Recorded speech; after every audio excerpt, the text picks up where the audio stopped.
नमस्कार विद्यार्थी मित्रांनो, डॉक्टर सुशील स्पॉटलाईट या आपल्या यूट्यूब चॅनलवर तुमचं सर्वांचं स्वागत आहे. या लेक्चरमध्ये आपण इंडिया इयरबुक 2020चा पॉलिटी राज्यघटना हे चॅप्टर बघणार आहोत. खरं तर पॉलिटीसाठीचा जो सोर्स आहे आपला तो सगळ्यात बेस्ट जो आहे तो लक्ष्मीकांत हाच आहे. फक्त लक्ष्मीकांतपेक्षा जे काही किंवा अनकॉमन गोष्टी आहेत ते आपण याच्यामधून बघूयात. जसं काही चेंजेस जे काही झालेले आहेत in case of union territory असेल किंवा सिटिझनशिप ॲक्ट असेल तर त्या गोष्टी त्या आपण ऑलरेडी रिवाईज केलेल्या आहेत. तर तेवढा एक याच्यात बघूयात. याच्यामधल्या खूप ज्या बेसिक गोष्टी ज्या आपण रेग्युलर पॉलिटीमध्ये वाचतो ते आपण इथं स्किप करूयात की ज्या तुम्ही रेग्युलर वाचता बुक्समध्ये. हे आपलं टेलिग्राम चॅनल आहे. या टेलिग्राम चॅनलला सायमल्टेनियसली फॉलो करा आणि ह्याच नावाचा आपला फेसबुकला ग्रुपही आहे तोही फॉलो करा. सो पॉलिटी इंडिया काय आहे ना की sovereign socialist secular democratic Republic parliamentary system आहे गव्हर्नमेंट. आणि या सर्व याच्यामध्ये आपण जे काही कॉन्स्टिट्यूशन आहे ते ॲडॉप्ट ज्या वेळेस केलं होतं ते 26 नोव्हेंबर 1949 आणि इन्फोर्स केलेलं आहे जानेवारी 26, 1950. तर हे आपल्यासाठी बेसिक एक माहिती आहे. आता तुम्ही जर बघितलं की बऱ्याच परीक्षांमध्ये UPSC प्रिलिम्स असू देत, MPSC असू देत, काही बेसिक प्रश्न आलेले आहेत आणि त्या प्रश्नांचा सोर्स तुम्हाला हा एक टिपिकल इथला समोरचा पॅराच देतो.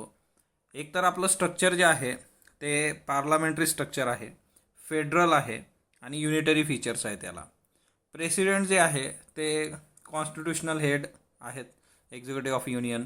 आर्टिकल 74 आपल्याला माहीत आहे की काउन्सिल ऑफ मिनिस्टर असते विथ प्राईम मिनिस्टर आणि प्राईम मिनिस्टर जे आहे ते रिअल एक्झिक्युटिव्ह पॉवर आहे त्यांच्याकडं. Council of minister is collectively responsible to house of people. MCQ विचारून झालेला आहे. ही जी ओळ आहे काउन्सिल ऑफ मिनिस्टर कुणाला रिस्पॉन्सिबल असतात. Same council of minister in state responsible to legislative assembly of state. Okay, तर हे विचारून झालेलं आहे. त्याच्यानंतर आता हे तुम्हाला माहिती आहे की 29 स्टेट आणि 9 युनियन टेरिटरीज. ओके, आता जम्मू काश्मीर रिऑर्गनायझेशन ॲक्ट आला होता 2019 ज्याच्यामध्ये 370 आपण काढून टाकलेलं आहे आणि जम्मू आणि काश्मीर हे युनियन टेरिटरीज झाले. तर याच्यामध्ये एक महत्त्वाची बाब अशी आहे की हे सगळं जे काही बिल आलं समजा राज्यसभेला 5 ऑगस्ट, लोकसभेमध्ये 6 ऑगस्ट, प्रेसिडेंटनी ॲसेंट दिली 9 ऑगस्ट. तर ह्या 3 तारीख लक्षात ठेवा. तर ते आपल्यासाठी महत्त्वाचं आहे की बिल राज्यसभेत इंट्रोड्यूस झालं होतं, लोकसभेमध्ये पास झालं 6ला आणि 9ला ते राष्ट्रपतींनी त्याच्यावर स्वाक्षरी केली. त्याच्यानंतर याच्यामध्ये काय झालं की स्टेट लेजिस्लेटिव्ह जी काही काउन्सिल होती आणि असेंब्ली या दोन्ही गोष्टी ॲबॉलिश केल्या गेल्या. म्हणजे तिथली विधानसभा आणि विधान परिषद, राज्याची विधानसभा आणि विधान परिषद, आणि त्याऐवजी आता state legislative council of union territory of Jammu Kashmir आहे. म्हणजे केंद्रशासित प्रदेशाची विधानसभा अस्तित्वात आली. राज्याची विधानसभा, विधान परिषद दोन्ही गोष्टी बरखास्त. त्याच्यानंतर दुसरी महत्त्वाची गोष्ट जी आहे की परमनंट रेसिड्यूज किंवा हेरिडेटरी स्टेट सब्जेक्ट ज्या गोष्टी होत्या, जे आर्टिकल 35A होतं तेही आपण काढून टाकलेलं आहे. आणि त्याच्यानुसार जे काही परमनंट रेसिड्यूज वगैरे जे काय होतं की ते तिथली सिटिझनशिप वगैरे द्यायचे, तर ह्या सगळ्या गोष्टी आता निघालेल्या आहेत बाजूला. म्हणजे त्याचा काही एक संबंध नसणार आहे. पहिले लेफ्टनंट गव्हर्नर जे आहेत श्री गिरीशचंद्र मुर्मू आहेत LG, जे जम्मू काश्मीरचे LG आहेत पहिले, आणि श्री राधाकृष्ण माथुर हे लडाखचे LG आहेत पहिले. सिटिझनशिप ॲक्ट जो आहे तो पण न्यूजमध्ये आहे. आणि सिटिझनशिप ॲक्टच्या बाबतीमध्ये काही बेसिक गोष्टी तुम्हाला माहीत असणं गरजेचं आहे. म्हणजे फॉर एक्झाम्पल सिटिझनशिप ॲक्ट जो होता त्याच्यानुसार जी अमेंडमेंट याच्यामध्ये केली गेली 2019ला, तर फॉरेन इल्लिगल मायग्रंट्स जे आहेत 6 रिलिजियस कम्युनिटी अदर दॅन मुस्लिम, हिंदू, शीख, बुद्धिस्ट, जैन, पारसी, ख्रिश्चन, हेमा अफगाणिस्तान, बांगलादेश, पाकिस्तान या 3 देशातले हे जे हिंदू, शीख, बुद्धिस्ट, जैन, पारसी आणि ख्रिश्चन आहेत यांना भारतीय नागरिकत्व देण्यासंबंधीचं हे विधेयक आहे. आणि दुसरी महत्त्वाची गोष्ट जी आहे की याच्यामध्ये आधी जे 11 वर्षाचा कालावधी लागायचा भारतामध्ये, जर तुम्ही तुमचं परमनंट वास्तव्य 11 वर्षासाठी असलं तर तुमचा विचार व्हायचा, तर ते 5 वर्ष असं केलं गेलेलं आहे. तर हे स्पॉटलाईट इयरबुकमध्ये सुद्धा 5 वर्ष आणि 11 वर्षाचं 5 वर्ष असं आहे. बऱ्याच ठिकाणी हे 6 वर्ष आहे. तर ते एक लक्षात ठेवा की हा 5च वर्ष हे बरोबर आहे. दुसरी महत्त्वाची गोष्ट, हा ॲक्ट कुठं लागू होत नाही. हा act tribal areas of Assam, Meghalaya, Mizoram, Tripura इथं लागू होत नाही. त्याच्यानंतर म्हणजे 6व्या शेड्यूलच्या याला हा सिटिझनशिप अमेंडमेंट ॲक्ट लागू होणार नाही. आणि दुसरं महत्त्वाचं, इनर लाईन परमिट जिथं जिथं आहे तिथं सुद्धा हा ॲक्ट लागू होणार नाही. म्हणजे अरुणाचल प्रदेश, नागालँड, मिझोराम, मणिपूर. हे खूप महत्त्वाचं आहे, परीक्षेत विचारलं जाऊ शकतं की सिटिझनशिप अमेंडमेंट बिल नंतर तो ॲक्ट झाला, हा कशाला लागू होणार नाही. तर हा act tribal areas of 6 schedule आणि इनर लाईन परमिट ह्या दोन्ही ठिकाणी लागू होत नाही. हे MCQसाठी लक्षात ठेवा. त्याच्यानंतर मग हे DPSP वगैरे हे काय आहे ना की हे रेग्युलर आहेत आपलं, तर ते कधीही लक्ष्मीकांतमधून तुम्ही वाचलेलं बेस्ट आहे. कमिट्यांच्या बाबतीत जर तुम्ही बघितलं तर हे कन्सल्टेटिव्ह कमिटी एक आहे. कन्सल्टेटिव्ह कमिटीमध्ये कमीत कमी 10 आणि जास्तीत जास्त 30 इतके मेंबर्स असू शकतात. तर हे एक लक्षात ठेवा, 10 to 30. तर कन्सल्टेटिव्ह कमिटी हे एक महत्त्वाचं हे आहे पार्लमेंटमधलं, आणि नावातच आहे कन्सल्टेशन. तर 10 मॅक्झिमम 30 सदस्य, ते लक्षात ठेवा. त्याच्यानंतर यूथ पार्लमेंट स्कीम जी आहे, तर यूथ पार्लमेंट स्कीम ही दिल्लीतल्या शाळांसाठी 1966-67मध्ये लागू करण्यात आली होती. यूथ पार्लमेंटमध्ये काय असतं की जशी आपली पार्लमेंट असते त्याच पद्धतीने विद्यार्थी पार्लमेंट भरवतात. केंद्रीय विद्यालयामध्ये ही जी हे होती की दिल्लीच्या आजूबाजूच्या 1978मध्ये ती स्कीम लागू केली गेली होती. नंतरच्या काळामध्ये जवळपास 1988मध्ये नॅशनल लेवलला केंद्रीय विद्यालयात ही 1988मध्ये आली. आणि जवाहरलाल नवोदय विद्यालय जे आहेत 1997-98 तिच्यात सुद्धा ही 1997-98 पासून नवोदय विद्यालयासाठी लागू झाली. तर यूथ पार्लमेंट स्कीम जी आहे, तर एकंदरच आपली पार्लमेंट कशी वर्क होते, काय होते, त्याचं यूथला एक भान यावं आणि त्या सगळ्या गोष्टी कळाव्यात त्याच्यासाठी आहे. All India whip conference. तर व्हीप तुम्हाला माहीत आहे की प्रत्येक पक्षाचा एक व्हीप असतो, आणि 1952 पासून ऑल इंडिया व्हीप कॉन्फरन्स भरवली जाते. आणि मिनिस्ट्री ऑफ पार्लमेंटरी अफेअर्स याच्यासाठी गोष्टी वर्क करत असतं. तर तेही एक लक्षात ठेवा. त्याच्यानंतर स्पेशल मेन्शनमध्ये काय ना, क्वेश्चन आर जो आहे तो लोकसभेतला 12 वाजेला आहे, आणि राज्यसभेचा जो आहे तो 11 वाजता आहे. हमीद अन्सारी ज्यावेळेस चेअरमन होते त्यावेळेस त्यांनी 12चं 11 केलेलं होतं हे, तर ते लक्षात ठेवा क्वेश्चन आरच्या बाबतीमध्ये. आता एक गुडविल डेलिगेशन काय असतं की आपल्या देशातले पार्लमेंटचे सदस्य दुसऱ्या देशातल्या पार्लमेंटमध्ये जाऊन भेट देतात, आदान प्रदान करतात, किंवा त्या देशातले जे काही पार्लमेंटचे सदस्य आहेत ते आपल्या देशामध्ये येतात. तर याला गुडविल डेलिगेशन असं म्हटलं जातं. ओके, तर हे एक लक्षात ठेवा. आणि याच्यामध्ये मिनिस्ट्री ऑफ एक्सटर्नल अफेअर्सचा रोल हा मेजर असतो. याच्यामधूनच हे सगळं एक्सचेंज होत असतं. आणि याला स्पॉन्सर कोण करतं, तर ministry of parliamentary affairs sponsor करतं. बघा, गुडविल डेलिगेशन म्हणजे मेंबर ऑफ पार्लमेंट दुसऱ्या देशात जाणार आहेत, याला स्पॉन्सर करणार मिनिस्ट्री ऑफ पार्लमेंटरी अफेअर्स, आणि हे सगळं एक्सचेंज कुणा थ्रू होतं, मिनिस्ट्री ऑफ एक्सटर्नल अफेअर्स. तर ते एक लक्षात ठेवा. त्याच्यानंतर अटॉर्नी जनरल. आता बघा, अटॉर्नी जनरल तुम्हाला माहिती आहे प्रेसिडेंट, आणि बऱ्याचदा सॉलिसिटर जनरलच्या बाबतीत प्रॉब्लेम होतो, कोण अपॉइंट करतं वगैरे. तर सॉलिसिटर जनरल यांची अपॉइंटमेंट जी असते ती कॅबिनेट कमिटी ऑफ कॅबिनेट जी असते ती अपॉइंट करते सॉलिसिटर जनरलला. तर हे एक लक्षात ठेवा फॉर MCQ. ओके, तर सॉलिसिटर जनरलला प्रेसिडेंट अपॉइंट करत नाही, प्रेसिडेंट अटॉर्नी जनरलला अपॉइंट करतो. तर हा एक मुद्दा इथं लक्षात ठेवा. त्याच्यानंतर कॅबिनेट सेक्रेटेरिएट, याच्यावर 2 वेळा प्रश्न येऊन गेलेले आहेत. कॅबिनेट सेक्रेटेरिएट जे असतं ते पंतप्रधानांच्या अंडर काम करतं, आणि ॲडमिनिस्ट्रेटिव्ह हेड असतात ते सेक्रेटेरिएटचे, जे कॅबिनेट सेक्रेटरी असतात ते एक्स ऑफिशियो चेअरमन असतात सिव्हिल सर्व्हिस बोर्डाचे.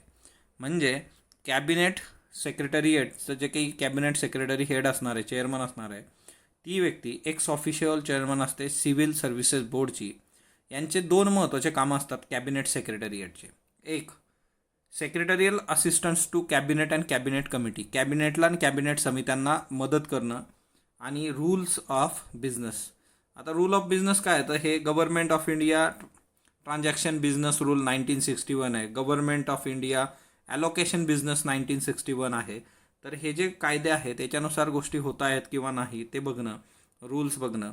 आता कॅबिनेट सेक्रेटरिएट काय असतं की ते इन्श्युअर करतात प्रेसिडेंट, व्हाईस प्रेसिडेंट आणि मिनिस्टरला ज्या काही मेजर ॲक्टिव्हिटीज होत असतात त्या सर्वांबद्दल मंथली समरी जी असेल त्याच्याबद्दल. म्हणजे बघा, कॅबिनेट सेक्रेटेरियट राष्ट्रपती, उपराष्ट्रपती आणि मंत्र्यांना महत्त्वाच्या घडामोडींची माहिती पुरवत असतात. महिन्याभराची समरी त्यांच्यासमोर ठेवत असतात. जर कुठली क्रायसिस सिच्युएशन आली देशामध्ये, जसं आता कोविड-19ची सिच्युएशन आहे, ही एक क्रायसिस सिच्युएशन आहे, त्यावेळेस कॉर्डिनेशन ॲक्टिव्हिटीज ज्या असतात वेगवेगळ्या मिनिस्ट्रीजच्या, त्याचं फंक्शनसुद्धा कॅबिनेट सेक्रेटेरिएटकडे येतं आणि ते आजच्या डेटमध्येही आलेलं आहे. त्याच्यामुळे कॅबिनेट सेक्रेटेरिएटची कामं नीट लक्षात ठेवा, महत्त्वाचं आहे. आता national authority for chemical weapons and convention, तर हे जे केमिकल वेपन कन्व्हेन्शन जे आहे ते 1997 पासून फोर्समध्ये आहे, तर ते एक लक्षात ठेवा. आता याच्यावर पण चान्सेस कमी आहे असं विचारण्याचे. पब्लिक ग्रीव्हियन्सेस, डायरेक्टरेट ऑफ पब्लिक ग्रीव्हियन्सेस हे जे आहे ते कॅबिनेट सेक्रेटेरिएटनी 1988मध्ये सेट केलेलं आहे, तर हे एक लक्षात ठेवा. नावातच आहे पब्लिक ग्रीव्हियन्सेस, म्हणजे जे काही इश्यूज असतात, प्रॉब्लेम्स असतात, ते सॉर्ट आऊट करायचं काम यांच्याकडे आहे, तर ते लक्षात असू देत. त्याच्यानंतर गव्हर्नमेंट ऑफ इंडिया यांनी डिझास्टर मॅनेजमेंट नॅशनल प्रायोरिटी जी आहे त्याच्यासाठी एक कमिटी सेटअप केली होती 1999मध्ये डिझास्टर मॅनेजमेंट संबंधीची, आणि 2005मध्ये याच्या संबंधीचा कायदाच आला, डिझास्टर मॅनेजमेंट ॲक्ट. तर 1999मध्ये कमिटी आणि त्याच्यानंतर डिझास्टर मॅनेजमेंट ॲक्ट. तर डिझास्टर ॲक्ट आणि त्या सध्या गोष्टी पण चर्चेमध्ये आहेत. Administrative reforms and public grievances, तर याच्याकरता department of administrative reforms and public grievances काम करत असतं. ही नोडल एजन्सी आहे गव्हर्नमेंटची ॲडमिनिस्ट्रेटिव्ह रिफॉर्म संबंधीची, तर ती लक्षात ठेवा. DARPG, administrative reforms in case of grievances, तर ही एक महत्त्वाची नोडल कमिटी आहे. त्याच्यानंतर सिव्हिल सर्व्हिस डे, आता कालच होता बघा, April 21 civil service day. Civil service day हा 21 एप्रिल 2006 पासून साजरा केला जातो. सिव्हिल सर्व्हिस डे हा 21 एप्रिल ही तारीख कुठली आहे, तर आपले जे पहिले होम मिनिस्टर होते इंडिपेंडंट इंडियाचे, सरदार वल्लभभाई पटेल यांनी पहिल्या बॅचला संबोधित केलं होतं, तो हा दिवस आहे 21 एप्रिल. ओके, आणि तोच 21 एप्रिल मग 2006 पासून सिव्हिल सर्व्हिस डे म्हणून साजरा केला जातो, तर ते एक लक्षात ठेवा. त्याच्यानंतर national conference on e governance. आता national conference on e governance, जिथं ई गव्हर्नन्स येतं तिथं लक्षात ठेवायचं की ministry of electronics and information technology आहे. तर DARPG हे जे डिपार्टमेंट आहे की पब्लिक ग्रीव्हियन्सेस आणि त्या सगळ्यासाठीचं नोडल, हे ministry of electronics and information टेक्नॉलॉजीबरोबर वेगवेगळ्या स्टेटबरोबर ते असोसिएट करतात, ऑर्गनाईज करतात नॅशनल कॉन्फरन्स 1997 पासून. ई गव्हर्नन्स संबंधीची conference ministry of MeitY plus DARPG, तर हे लक्षात ठेवा. ई गव्हर्नन्सवर बराच जोर आहे आजकाल आपला, तर ते आपल्याला माहीत पाहिजे. आता कॉमनवेल्थ जे आहे, तर कॉमनवेल्थमध्ये आपले जे रिलेशन आहेत बाकीच्या राष्ट्रांशी ते चांगले राहावे त्याच्याकरता Commonwealth association for public administration and management, CAPAM, तर हे कॅपम महत्त्वाचं आहे. याचं हेडक्वार्टर जे आहे ते ओटावा कॅनडा इथं आहे. आणि ही ऑर्गनायझेशन जी आहे ती जे कॉमनवेल्थ देश आहे त्यांच्यामधल्या रिलेशनसाठी काम करते. 1994मध्ये याची स्थापना झालेली आहे, तर ते एक लक्षात ठेवा. त्याच्यानंतर department of personnel and training, DOPTचा सगळ्यात महत्त्वाचा जो रोल आहे तो खूप महत्त्वाचा आहे. In case of DOPT directly responsible असतं cadre controlling authority in case of IAS. Okay, तर DOPTकडे बऱ्याच हे गोष्टी असतात आणि IAS आणि त्याच्या केडर कंट्रोल आणि त्या सगळ्या गोष्टी. तर DOPTचं नाव तुम्ही येत्या काळात सिस्टीममध्ये गेल्यानंतर तुमचा सरळ संबंध DOPTशी येत राहील. आता हे सगळे जे आहे ते खूप कॉमन टॉपिक्स होते मधले. समिती, केंद्रीय हिंदी समिती ही 1967ला स्थापन करण्यात आली होती. याचे चेअरमन जे असतात ते पंतप्रधान असतात. हे MCQ करता लक्षात ठेवा. केंद्रीय हिंदी समिती, चेअरमन प्राईम मिनिस्टर. आता याच्यामध्ये होतं की Hindi as a official language वापरली पाहिजे. आणि दुसरी एक कमिटी ऑफ पार्लमेंट आहे ऑन ऑफिशियल लँग्वेज, ती 1976मध्ये आलेली आहे आणि ती पेरियडिकली रिव्ह्यू करत असते की use of Hindi as a official language. Okay, तर 2 कमिटी आहेत. केंद्रीय हिंदी समिती 1967 आणि दुसरं committee of parliament on official language 1976. आणि केंद्रीय हिंदी समितीचे चेअरमन जे आहेत तर ते आपले प्राईम मिनिस्टर आहेत, तर ते एक लक्षात ठेवा. आणि हिंदीच्या प्रोपोगेशनसाठी आर्टिकल 351 जे आहेत इन केस ऑफ लँग्वेज, तर ते एक लक्षात ठेवा, ते महत्त्वाचं आहे आर्टिकल 351. सो याच्यातले हे काही महत्त्वाचे फॅक्ट्स होते. बाकी याच्याकरता तुम्ही लक्ष्मीकांत प्रेफर केलेलं कधीही चांगलं. या काही बेसिक गोष्टी होत्या किंवा काही टिपिकल MCQ येऊ शकतील असे मुद्दे होते. तर स्पॉटलाईट बरोबर जोडलेलं राहा. स्पॉटलाईटला लाईक करा, शेअर करा, सबस्क्राईब करा. धन्यवाद विद्यार्थी.